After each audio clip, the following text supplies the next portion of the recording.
अब तक आपने जितने भी गुरु के ट्रांजिट देखे हैं, समझे हैं और जाने हैं, उन सबसे सिग्निफिकेंट होने वाला है गुरु का ये मार्गी गोचर। जी हाँ, 11 मार्च को होने वाला गुरु का मार्गी गोचर हमारे लाइफ के सभी एरिया को सिग्निफिकेंट वे में इंपैक्ट करेगा। और क्यों ये गोचर इतना इंपॉर्टेंट है, उसके लिए आपको गुरु के ट्रांजिट की टाइमलाइन को समझना जरूरी है। देखिए, गुरु पिछले साल 14 मई को मिथुन राशि में प्रवेश करते हैं। उसके बाद मात्र 5 महीने में वो पूरी राशि को कवर कर लेते हैं और अक्टूबर में जाके एक्सॉल्टेड हो जाते हैं। फिर नवंबर की 11 तारीख को गुरु अपनी एक्सॉल्टेड अवस्था में वक्री हो जाते हैं और उसी वक्री अवस्था में पीछे चलते चलते 5 दिसंबर को मिथुन राशि में पुनः प्रवेश करते हैं और अब फाइनली अपनी वक्री अवस्था से वो बाहर आने वाले हैं। तो कितना कॉम्प्लेक्स ट्रांजिट रहा है ये अब तक गुरु का, और इसका प्रभाव आपने अपने ऊपर भी देखा होगा, अपने परिवारजनों के ऊपर भी देखा होगा और दुनिया में भी आप देख ही रहे हैं कि कितनी खलबली मची हुई है। अब गुरु के मार्गी होते ही हमें कुछ आराम पड़ेगा। जो काम अब तक अटके हुए थे वो पूर्ण होंगे, जो प्रोसेस पीछे क्रिएट हुआ था उसका हमें रिजल्ट मिलेगा, चीजें फाइनली शेप अप होने लगेंगी। और वैसे भी गुरु 2 जून को एक्सॉल्टेड होने जा रहे हैं, तो गुरु के एक्सॉलेशन का जो अच्छा प्रभाव हम लोगों के ऊपर होने वाला है उसके जो बीच है उसका जो आधार है इसी ड्यूरेशन में डलेगा। जी हाँ, मार्च 11 से लेके 2 जून का पीरियड काफी इंपॉर्टेंट है हम सभी के लिए। और आज के इस वीडियो में इन्हीं बातों को मैंने समझाया है, बतलाया है। तो इस पर्टिकुलर वीडियो में मैंने बात करी है वृश्चिक राशि वालों की। तो सभी राशियों में, सभी लग्नों में गुरु मार्गी का जो सबसे मीनिंगफुल इंपैक्ट होने वाला है वो होने जा रहा है वृश्चिक राशि के ऊपर, क्योंकि गुरु आपके लिए मोस्ट बेनिफिक प्लैनेट है। वो 2nd हाउस लॉर्ड है, वो 5th हाउस लॉर्ड है और 8th हाउस में वक्री हो रखे हैं। 8th हाउस ट्रांसफॉर्मेशन को दिखाता है, सडन गेन्स को दिखाता है, आपकी स्पिरिचुअलिटी में उसका बहुत बड़ा रोल होता है। आपके स्पाउस के मैटर भी हम 8th हाउस से ही देखते हैं। इन लॉस की कंडीशंस भी 8th हाउस से ही देखी जाती है, यहाँ तक कि स्पाउस की इनकम भी 8th हाउस से देखी जाती है। अब गुरु ने as a benefic planet 8th house में आपके लिए बहुत कुछ चीजें पका के रखी हैं, कुछ पॉजिटिव रिजल्ट देने के लिए वो तैयार हैं। अब गुरु मार्गी होंगे 11 मार्च को। 11 मार्च को उनके मार्गी होते ही एकदम से कुछ गुड न्यूज आपके पास आएगी। कैरियर फ्रंट में एक बहुत अच्छा राइज होते हुए दिखाई दे रहा है। आपकी सैलरी बढ़ सकती है, सडन गेन हो सकते हैं, पुराना कहीं पैसा फंसा हुआ था वो भी आपको मिलने वाला है। गुरु 8th हाउस में आपके अंदर बहुत अच्छा ट्रांसफॉर्मेशन लेके आएंगे। तो अगर आप कोई एक इंपॉर्टेंट डिसीजन लेना चाहते हैं, अपने कैरियर में बदलाव लाना चाहते हैं, टीम चेंज करना चाहते हैं, बिजनेस स्टार्ट करना चाहते हैं, तो गुरु के मार्गी होते ही आपके अंदर वो विल पावर आ जाएगी, आपके अंदर वो कॉन्फिडेंस आ जाएगा, वो क्लैरिटी आ जाएगी। ये गोचर सच में आपको टोटली ट्रांसफॉर्म करने वाला है। फिर वो चाहे आपकी अपीयरेंस की बात हो रही हो, या आपके कैरियर की बात हो रही हो, या फिर रिलेशनशिप की बात हो रही हो। 8th हाउस में गुरु का गोचर, वो भी वक्री अवस्था में, कोई छोटा मोटा ट्रांजिट नहीं है। 12 साल बाद ये ट्रांजिट आएगा, तो काफी सिग्निफिकेंट पीरियड ये आपके लिए होने वाला है। और वैसे भी गुरु इसके बाद एक्सॉल्टेड होने वाले हैं आपके 9th हाउस में, यानी जून के बाद तो वैसे भी आपकी किस्मत चमकने वाली है। लेकिन जून से अक्टूबर के बीच में जो कुछ भी होगा उसका आधार तो जो है ना, उसके जो बीज जो है वो आप इसी पीरियड में डालेंगे। तो आपके लिए मार्च, अप्रैल और मई का महीना काफी सिग्निफिकेंट होने वाला है। सभी राशियों में, सभी लग्नों में आपके लिए पर्टिकुलरली ये एडवाइस है कि पहले से तैयारियां शुरू कर दीजिए, डिस्कशंस करना शुरू कर दीजिए, इन्वेस्टमेंट करना शुरू कर दीजिए, क्योंकि आगे बहुत गोल्डन चांस आपके पास आने वाला है। आपकी नेटवर्किंग बहुत अच्छी हो जाएगी, अब्रॉड जाने का आपको मौका मिलने वाला है। मई के महीने में खास करके सीनियर से बहुत अच्छा सपोर्ट मिलेगा। तो एग्जिस्टिंग इश्यूज जो वर्क स्पेस में चल रहे हैं वो भी रिजॉल्व होने लगेंगे। कोई लीगल इशू आपके ऊपर चल रहा है तो उसमें आपकी जीत होते हुए दिखाई दे रही है। इनहेरिटेंस, जो 8th हाउस का सबसे इंपॉर्टेंट सिग्निफिकेशन होता है, वो आपके फेवर में आ जाएगा। तो प्रॉपर्टी का गेन होते हुए दिखाई दे रहा है। डिस्प्यूट्स जो आपके रिलेटिव्स के साथ चल रहे थे वो भी रिजॉल्व हो जाएंगे। इस बार आप एज अ विनर आगे बढ़ेंगे और आपके अराउंड इतना बढ़िया चार्म क्रिएट होगा, इतना बढ़िया ऑरा रहेगा कि लोग आपसे इंप्रेस होने वाले हैं। आप बहुत ज़्यादा प्रभावशाली हो जाएंगे, लोग आपकी बातों को ईजिली मानने लगेंगे। तो इन बातों को समझिए और टोटली यूटिलाइजेशन शुरू कर दीजिए। अगर आप ज्योतिष गणनाओं को समझेंगे और उनसे पहले से अलाइन हो जाएंगे तो रिजल्ट्स में बढ़ोतरी होती है, और यही मेन पर्पस होता है ज्योतिष का। अब बात करते हैं आपके रिलेशनशिप की।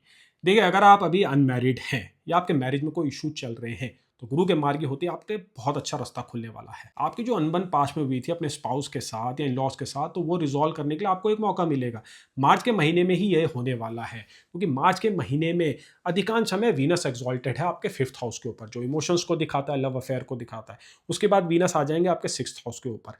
सेम टाइम पे सैटर्न पे भी नजर रखने की जरूरत है, क्योंकि सैटर्न आपके 5th हाउस से ट्रांजिट करके आपके 7th हाउस ऑफ मैरिज को ही देख रहे हैं। मैरिज के अराउंड ना कुछ डेवलप हो रहा है, और ये वो पीरियड है जिसमें आप उन चीज़ों को इंप्रूवमेंट ला सकते हैं। अगर आपका स्पाउस आपके साथ अच्छे से बिहेव नहीं करता है, आपके साथ मिसबिहेव होता है, आपके साथ चीटिंग हो रही है, तो ये वो पीरियड है जिसमें चीज़ें सुधर सकती है। या फिर आप एक ऐसा डिसीजन ले सकते हैं जो खुद आपकी बेटरमेंट के लिए जरूरी होगा। अब आपके अंदर वो करेज आने वाला है, क्योंकि देखिए गुरु 8th हाउस में क्या करता है ना, ट्रांसफॉर्मेशन लेके आता है। जिन स्थितियों में आप फंसे हुए हैं उनसे आपको बाहर निकालने का रास्ता देता है। अपने वक्री पीरियड के दौरान इश्यूज क्रिएट होते हैं, प्रोसेस होती है, कुछ झुंझलाहटें होती हैं, कुछ कठिनाइयां आती हैं, लेकिन मार्गी होते ही ना बड़े ही सिग्निफिकेंट इंपैक्ट होते हैं। और अगर अभी आप अपने बच्चों के अराउंड कुछ वरीज रखे हुए हैं या चाइल्ड बर्थ आप प्लान कर रहे हैं उसमें सक्सेस नहीं मिल रही है, तो गुरु का मार्गी पीरियड आपको नई राह दिखाने वाला है। वैसे भी गुरु जब एग्जॉल्टेड होंगे जून के महीने में, तो चाइल्ड बर्थ तो देखिए श्योर है। तो यानी कि अभी 8th हाउस में उनका मार्गी होना दिखा रहा है कि आप कुछ प्लानिंग करेंगे, सही प्रकार के डॉक्टर से मिलेंगे, सही ट्रीटमेंट आपको मिलने वाला है। और देखिए वैसे भी 8th हाउस से गुरु आपका 12th हाउस पे एस्पेक्ट कर रहे हैं, तो 12th हाउस अब्रॉड लैंड को दिखाता है, घर से दूर जो चीज़ें उनको दिखाता है, और हॉस्पिटल्स को भी दिखाता है। मेडिकल प्रोसीजर्स में भी उसका इंपॉर्टेंट रोल होता है। तो कुछ मेडिकल प्रोसीजर आपके ऊपर होते हुए दिखाई दे रहे हैं। कुछ लोगों के लिए प्रोसीजर कॉस्मेटिक सर्जरीज भी हो सकती है, क्योंकि 8th हाउस ट्रांसफॉर्मेशन का होता है। तो काफ़ी ऐसे जातक हैं, खासकर वो जो वीनस की महादशा या अंतर्दशा से चल रहे हैं, या केतु का पीरियड ऑपरेट हो रखा है 6th हाउस के कनेक्शन के साथ, तो वो लोग कुछ कॉस्मेटिक सर्जरी करते हुए दिख रहे हैं। अब कॉस्मेटिक सर्जरी में बहुत सारी चीज़ें आती हैं आज के ज़माने में। बोटॉक्स आता है, हेयर ट्रांसप्लांट आता है, इवन डेंटल जो प्रोसीजर होता है उसको भी हम कॉस्मेटिक्स में ही लेते हैं। कोई भी ऐसी चीज़ जिससे आपकी लुक एनहांस होती होगी वो आप कराने वाले हैं, और पॉजिटिव रिजल्ट भी मिलेगा, सक्सेस भी मिलेगी, और आपके लुक में एनहांसमेंट होते हुए दिख रही है। अगर आपके ऊपर कोई हेल्थ इशू चल रहा है, फिर वो चाहे फिजिकल हो या मेंटल हो, तो वो भी रिजॉल्व होने वाला है। 8th हाउस होता है ना, क्रॉनिक हेल्थ इश्यूज को दिखाता है, और डायबिटिक जो रिलेटेड इश्यूज होते हैं, लीवर और किडनी रिलेटेड जो इश्यूज होते हैं, जो हमारे जो पेप्टाइड्स होते हैं, जो एंजाइम्स होते हैं डाइजेस्टिव, वो गुरु ही रूल करते हैं। और 8th हाउस में जब गुरु ट्रांजिट करते हैं as a 5th house lord, तो लीवर रिलेटेड समस्याएं वो बढ़ा देते हैं, डायबिटीज की जो वैल्यूज है ऊपर आने लगती है। तो I am very sure past में आपके साथ ऐसा कुछ हुआ होगा। अब गुरु के मार्गी होते ही आपके पास एक रास्ता आएगा, एक समझदारी आएगी, एक अंडरस्टैंडिंग आएगी।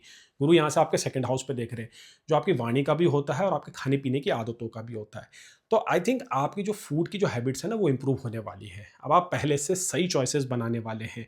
अगर आप स्ट्रगल कर रहे थे स्मोकिंग, ड्रिंकिंग या फिर ड्रग्स से, तो वो भी रिजॉल्व होगा। गुरु आपको एक नई दिशा दिखाने वाला है, एक नया लाइफस्टाइल देने वाला है। तो अगर आप अपने 30s में है, यानी कि 35 से 40s के बीच में है, या अर्ली 30s में भी है, तो आपके लिए ट्रांजिट काफ़ी सिग्निफिकेंट रहेगा।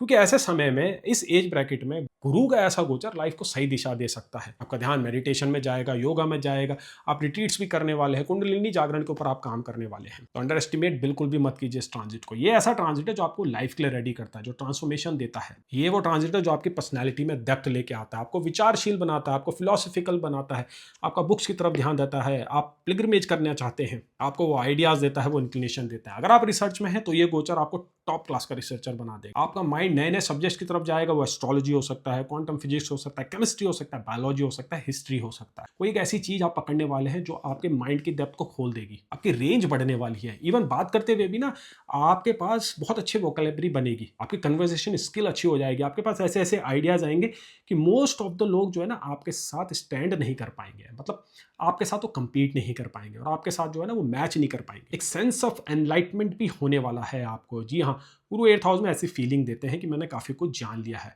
काफ़ी हद तक ये बात सच भी है, लेकिन यहाँ पे क्या है, ओवर कॉन्फिडेंस बिल्कुल भी मत कीजिएगा, क्योंकि शनि आपके 5th हाउस ऑफ नॉलेज में ट्रांजिट कर रहे हैं, तो कहीं ना कहीं वो प्राइड वाला फैक्टर तो आ ही जाता है। तो इन चीज़ों को आप ध्यान में रखिए, इसके ऊपर वर्क कीजिए, तो ये गोचर बहुत ही शानदार है। लाइफ चेंजिंग एक्सपीरियंस आपको वो देने वाला है। अगर आपकी योगिनी की दशा धान्या की चल रही है, यानी गुरु की योगिनी चल रही है, तो ये पीरियड बहुत ही ऑस्पिशियस होगा आप लोगों के लिए। अगर विंशोत्तरी दशा की बात की जाए, तो अगर आप गुरु की महादशा या अंतरदशा में चल रहे हैं, या फिर शुक्र की महादशा या अंतरदशा में भी चल रहे हैं, तो ये ट्रांजिट आपके लिए सिग्निफिकेंट होने वाला है। रेमेडीज की बात की जाए तो रेमेडीज में आप विष्णु सहस्त्रनाम का पाठ कीजिएगा।